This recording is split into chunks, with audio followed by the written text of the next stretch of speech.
Sleepless with Charley. Hello, everyone, and welcome back to the 10th episode of Sleepless with Charley, an ASMR-style horror podcast where I dive into the darkest, spookiest, creepiest corners of the internet, mostly Reddit, and I read soft-spoken renditions of your favorite horror stories to you. Yay, oh my god, I can't believe we've made it to 10 episodes.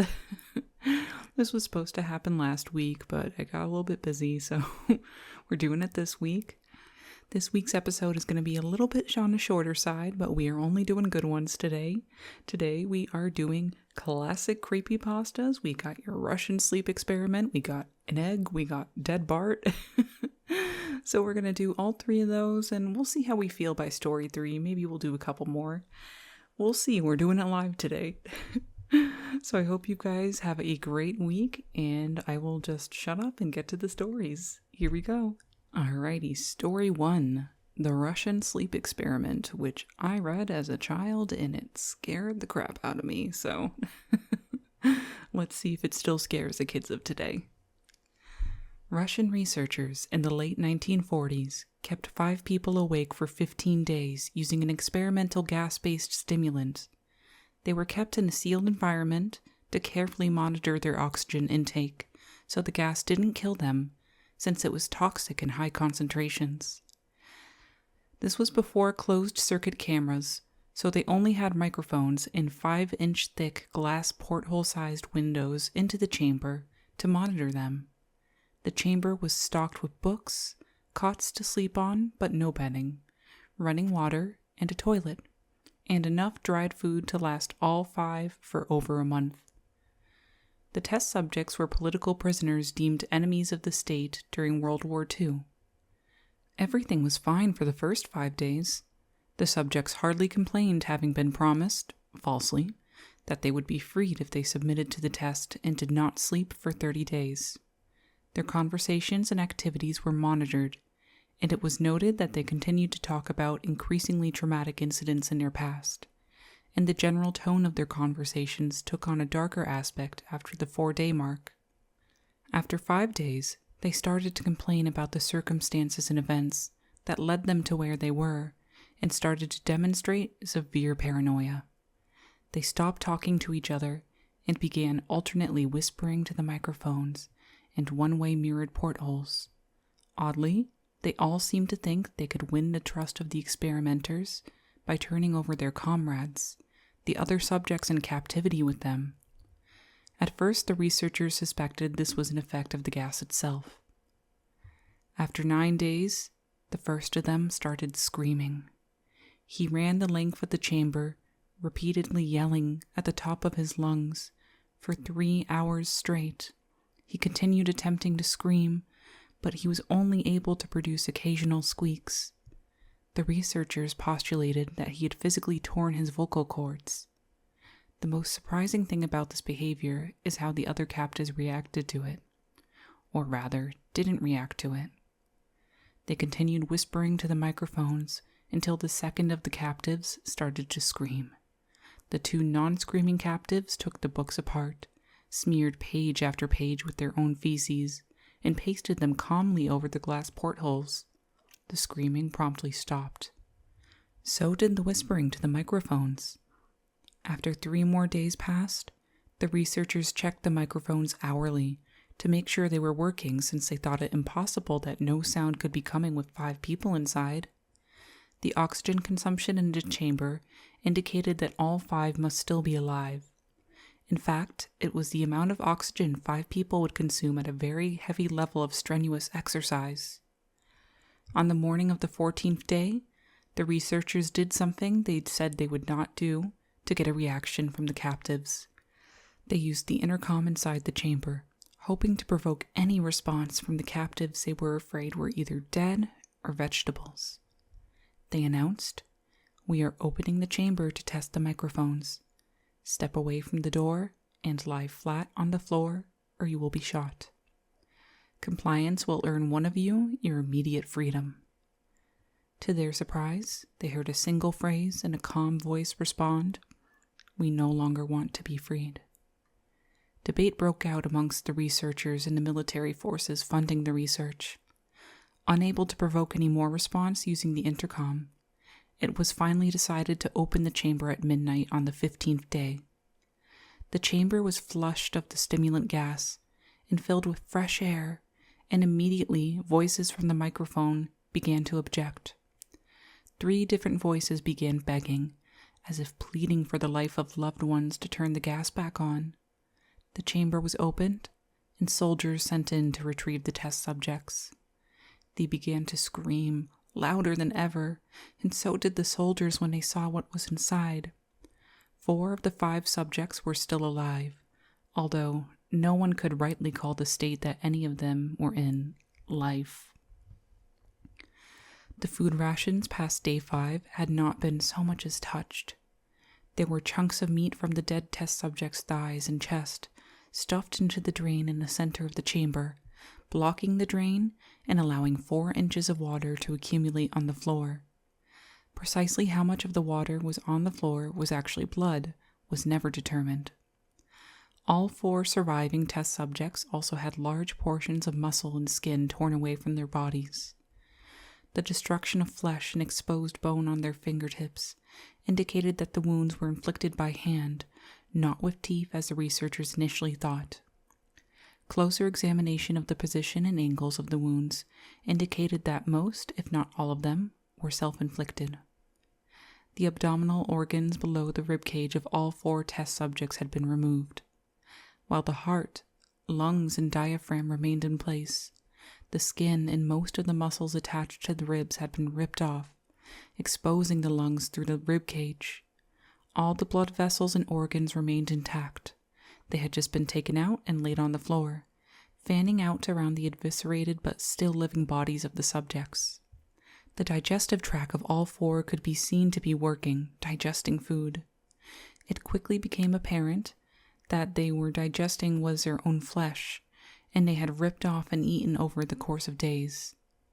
Most of the soldiers were Russian special operatives at the facility, but still many refused to return to the chamber to remove the test subjects. They continued to scream to be left in the chamber, and alternately begged and demanded that the gas be turned back on, lest they fall asleep. To everyone's surprise, the test subjects put up a fierce fight in the process of being removed from the chamber. One of the Russian soldiers died from having his throat ripped out. Another was gravely injured by having his testicles ripped off and an artery in his leg severed by one of the subject's teeth. Another 5 of the soldiers lost their lives, if you count ones that committed suicide in the weeks following the incident. In the struggle, one of the 4 living subjects had his spleen ruptured, and he bled out almost immediately. The medical researchers attempted to sedate him, but this proved impossible. He was injected with more than 10 times a human dose of morphine derivative, and still fought like a cornered animal, breaking the ribs and arms of one doctor. When heart was seen to beat for a full 2 minutes after he bled out to the point there was more air in his vascular system than blood. Even after it stopped, he continued to scream and flail for another 3 minutes, struggling to attack anyone in reach and just repeating the word "more" over and over, weaker and weaker, until he finally fell silent. The surviving 3 test subjects were heavily restrained and moved to a medical facility, the 2 with intact vocal cords continuously begging for the gas, demanding to be kept awake. The most injured of the 3 was taken to the only surgical operating room that the facility had. In the process of preparing the subject to have his organs placed back within his body, it was found that he was effectively immune to the sedative they had given him to prepare him for the surgery. He fought furiously against his restraints when the anesthetic gas was brought out to put him under. He managed to tear through most of the way a 4-inch wide leather strap on one wrist, even though the weight of a 200-pound soldier holding that wrist as well. It took only a little more anesthetic than normal to put him under, and the instant his eyelids fluttered and closed, his heart stopped. In the autopsy of the test subject that died on the operating table, It was found that his blood had tripled the normal level of oxygen. His muscles that were still attached to his skeleton were badly torn, and he had 9 broken bones in his struggle to not be subdued. Most of them were from the force of his own muscles he'd exerted on them. The second survivor had been the first of the group of 5 to start screaming.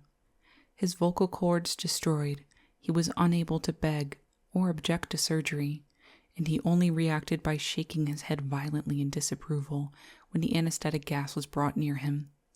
He shook his head yes when someone suggested, reluctantly, they try the surgery without anesthetic, and did not react for the entire 6-hour procedure of replacing his abdominal organs and attempting to cover them with what remained of his skin. The surgeon presiding stated repeatedly that it should be medically impossible for the patient to still be alive. One terrified nurse assisting to surgery stated that she had seen the patient's mouth curl into a smile several times whenever his eyes met hers. When the surgery ended, the subject looked at the surgeon and began to wheeze loudly, attempting to talk while struggling. Assuming this must be something of drastic importance, the surgeon had a pen and pad fetched so the patient could write his message. It was simple: keep cutting. The other 2 test subjects were given the same surgery, both without anesthetic as well, although they had to be injected with a paralytic for the duration of the operation. The surgeon found it impossible to perform the operation while the patients laughed continuously. Once paralyzed, the subjects could only follow the attending researchers with their eyes. The paralytic cleared their system in an abnormally short period of time, and they were soon trying to escape their bonds. The moment they could speak, they were again asking for the stimulant gas. The researchers tried asking why they had injured themselves, why they had ripped out their own guts, and why they wanted to be given the gas again. Only one response was given: I must remain awake. All 3 subjects' restraints were reinforced, and they were placed back into the chamber awaiting determination as to what should be done with them. The researchers, facing the wrath of their military benefactors for having failed the stated goals of their project, considered euthanizing the remaining subjects. The commanding officer, an ex-KGB who saw potential, and wanted to see what would happen if they were put back on the gas. The researchers strongly objected, but were overruled. In preparation for being sealed in the chamber again, the subjects were connected to an EEG monitor and had their restraints padded for long-term confinement. To everyone's surprise, all 3 stopped struggling the moment it was let slip they were going back on the gas. It was obvious that at this point, all 3 were putting up a great struggle to stay awake. One of the subjects that could speak was humming loudly and continuously. The mute subject was straining his legs against the leather bonds with all his might, first left, then right, then left again, for something to focus on. The remaining subject was holding his head off his pillow and blinking rapidly. Having been the first to be wired for EEG, most of the researchers were monitoring his brainwaves in surprise. They were normal most of the time, but sometimes flatlined inexplicably. It looked as if he were repeatedly suffering brain death before returning to normal. As they focused on paper scrolling out of the brainwave monitor, only one nurse saw his eyes slip shut at the same moment his head hit the pillow. His brainwaves immediately changed to that of deep sleep, then flatlined for the last time as his heart simultaneously stopped. The only remaining subject that could speak started screaming to be sealed in now. His brainwaves showed the same flat lines as one who had just died from falling asleep. The commander gave the order to seal the chamber with both subjects inside, as well as 3 researchers. One of the named 3 immediately drew his gun and shot the commander point blank between the eyes, then turned the gun on the mute subject and blew his brains out as well. He pointed his gun at the remaining subject, still restrained to a bed as the remaining members of the medical and research team fled the room. "I won't be locked in here with these things. Not with you," he screamed at the man strapped to the table. "What are you?" he demanded.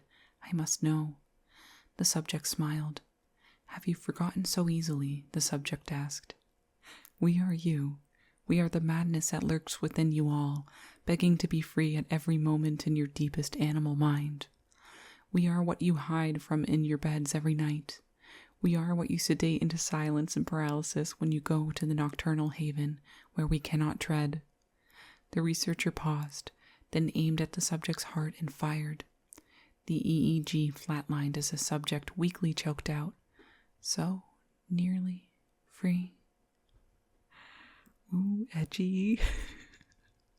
Oh my god, I'm sorry, I was laughing. Just the ending was just, it was giving me like 2007 middle school me vibes. I would have been so into that if this existed then.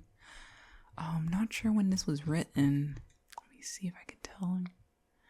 I'm not sure, but I'm pretty sure this didn't exist in 2007. Correct me if I'm wrong. But I would have been so into this if I read it at the time. Oh, it tells you what kind of kid I was. I really wanted to be emo, but my mom wouldn't let me.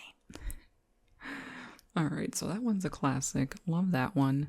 This next one is more like mind-blowing. I never really knew why it was on Creepypasta, but I enjoyed it a lot as a kid, and I enjoy it now. So we are going to read this next story in egg. Let's get started.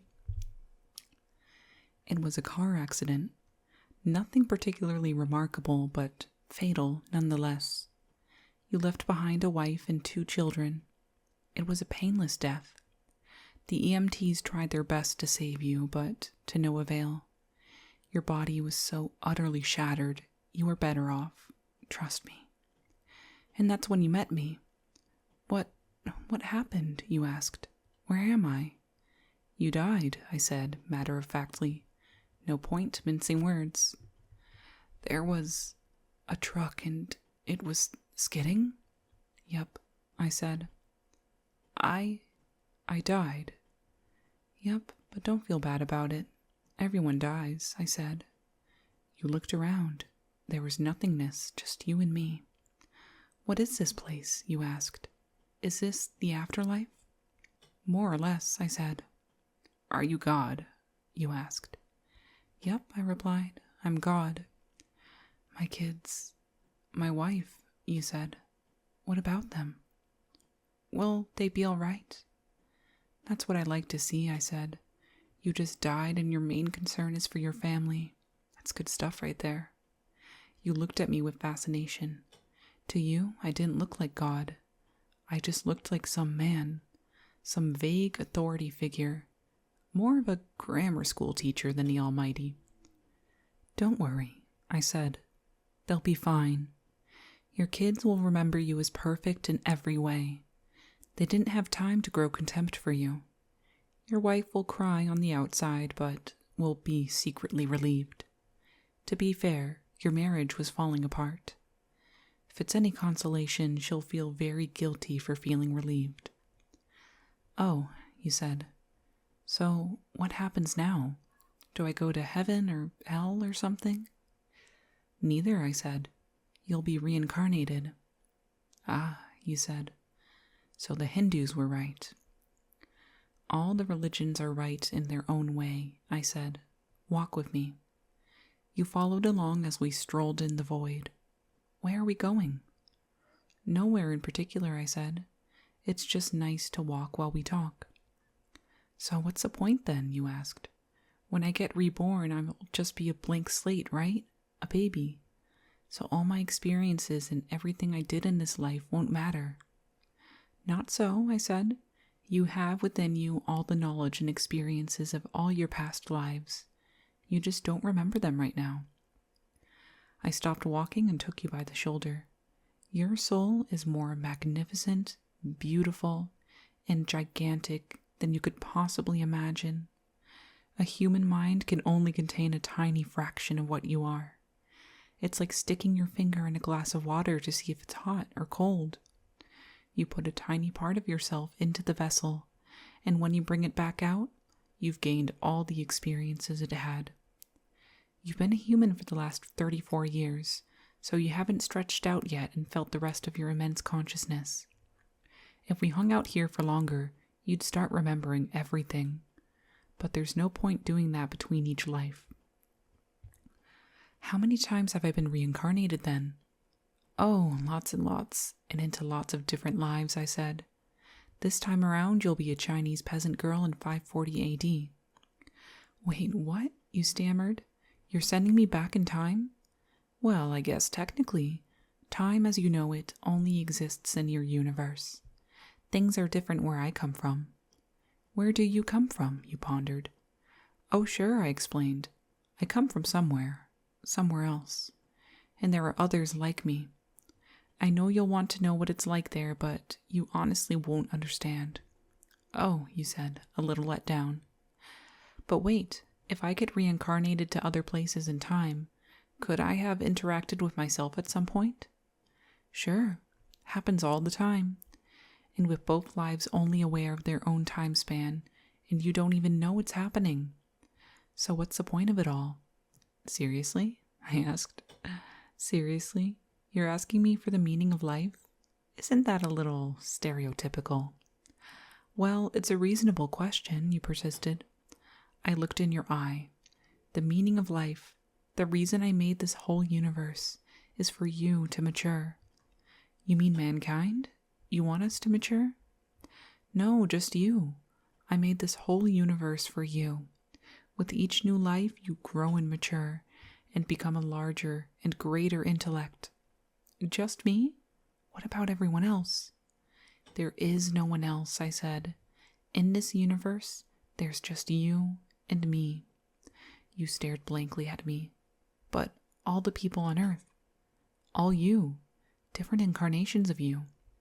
Wait, I'm everyone? Now you're getting it, I said, with a congratulatory slap on the back. I'm every human who ever lived. Or whoever will live, yes.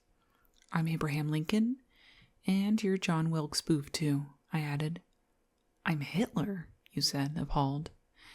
And you're the millions he killed. I'm Jesus, and you're everyone who followed him. You fell silent. Every time you victimize someone, I said, you are victimizing yourself. Every act of kindness you've done to yourself. Every happy and sad moment ever experienced by any human was, or will be, experienced by you. Why, you asked me. Why do all this? Because someday you will become like me. Because that's what you are. You're one of my kind. You're my child. Whoa, you said, incredulous. You mean I'm a god? No, not yet. You're a fetus. You're still growing. Once you've lived every human life throughout all time, you will have grown enough to be born. So the whole universe, you said. It's just an egg of sorts, I answered. Now it's time for you to move on to your next life. And with that, I sent you on your way.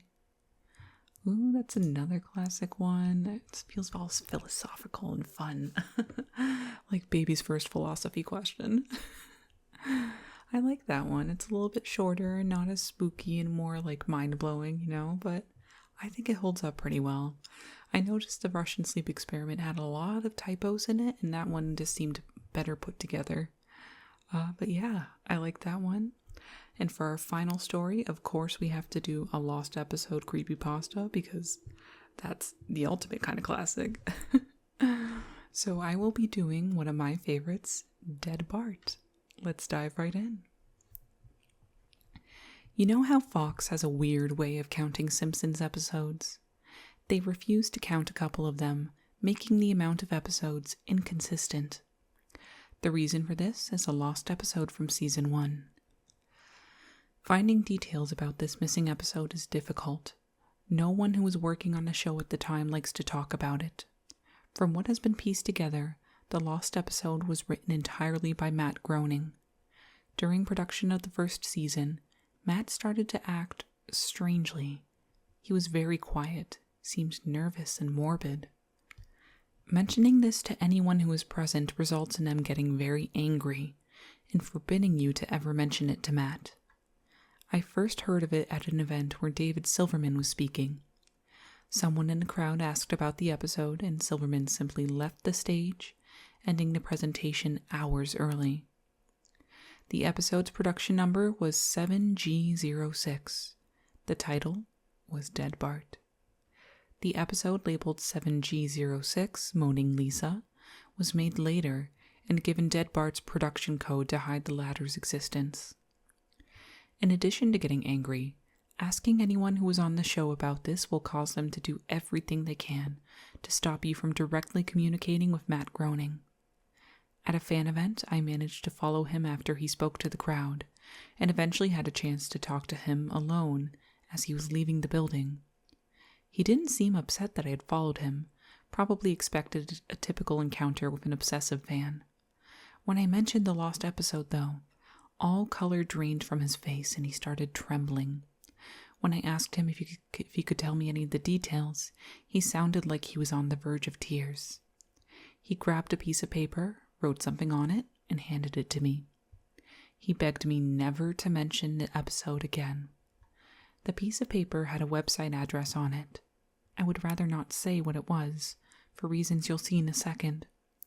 I entered the address into my browser, and I came to a site that was completely black, except for a line of yellow text, a download link. I clicked on it, and a file started downloading. Once the file was downloaded, my computer went crazy. It was the worst virus I had ever seen. System Restore didn't work. The entire computer had to be rebooted. Before doing this, though, I copied the file onto a CD. I tried to open it on my now empty computer, and as I suspected, there was an episode of The Simpsons on it. The episode started off like any other episode, but had very poor quality animation. If you've seen the original animation for Some Enchanted Evening, it was similar, but less stable. The first act was fairly normal, but the way the characters acted was a little off. Homer seemed angrier, Marge seemed depressed, Lisa seemed anxious, Bart seemed to have genuine anger and hatred for his parents. The episode was about the Simpsons going on a plane trip. Near the end of the first act, the plane was taking off. Bart was fooling around, as you'd expect. However, as the plane was about 50 feet off the ground, Bart broke a window on the plane and was sucked out. At the beginning of the series, Matt had an idea that the animated style of the Simpsons world represented life, and that death turned things more realistic. This was used in this episode. The picture of Bart's corpse was barely recognizable. They took full advantage of it not having to move, and made an almost photorealistic drawing of his dead body. Act 1 ended with the shot of Bart's corpse. When Act 2 started, Homer, Marge, and Lisa were sitting at their table, crying. The crying went on and on. It got more pained and sounded more realistic, better acting than you would think possible. The animation started to decay even more as they cried, and you could hear murmuring in the background. The characters could barely be made out. They were stretching and blurring. They looked like deformed shadows with random bright colors thrown on them. There were faces looking in the window, flashing in and out, so you could never be sure what they looked like. This crying went on for all of Act 2. Act 3 opened with a title card saying 1 year had passed. Homer, Marge, and Lisa were skeletally thin and still sitting at the table. There was no sign of Maggie or the pets. They decided to visit Bart's grave. Springfield was completely deserted, and as I walked to the cemetery, the houses became more and more decrepit. They all looked abandoned. When they got to the grave, Bart's body was just lying in front of his tombstone, looking just like it did at the end of Act 1. The family started crying again. Eventually they stopped and just stared at Bart's body. The camera zoomed in on Homer's face. According to summaries, Homer tells a joke at this part, but it isn't audible in the version I saw, and you can't tell what Homer is saying. The view zoomed out as the episode came to a close. The tombstones in the background had the names of every Simpsons guest star on them. Some that no one had heard of in 1989, some that haven't been on the show yet. All of them had death dates on them. For guests who had died since, like Michael Jackson and George Harrison, the dates were when they would die. The credits were completely silent and seemed handwritten. The final image was the Simpson family on their couch, like in the intros, but all drawn in hyper-realistic, lifeless style of Bart's corpse. A thought occurred to me after seeing the episode for the first time. You could try to use the tombstones to predict the death of living Simpsons guest stars, but there's something odd about most of the ones who haven't died yet. All of their deaths are listed as the same date. Creepy. Ooh. Oh man, this is like such a classic Lost episode one. I thought about doing Squidward's suicide, but I don't know, I think I like Dead Bart a little bit more. Just, something about it. I don't know, man. I love these old cheesy creepypastas that you can just kind of laugh at and just remember simpler times when you were edgy and young. Anyway, I hope you guys enjoyed these 3 stories, and I hope you all have a wonderful week. I will see you guys next week for episode 11. Thinking of doing just something on no sleep again, but I don't know, we'll see. Maybe I'll finish that story I started reading before. But yeah. Have a great week, you guys, and bye!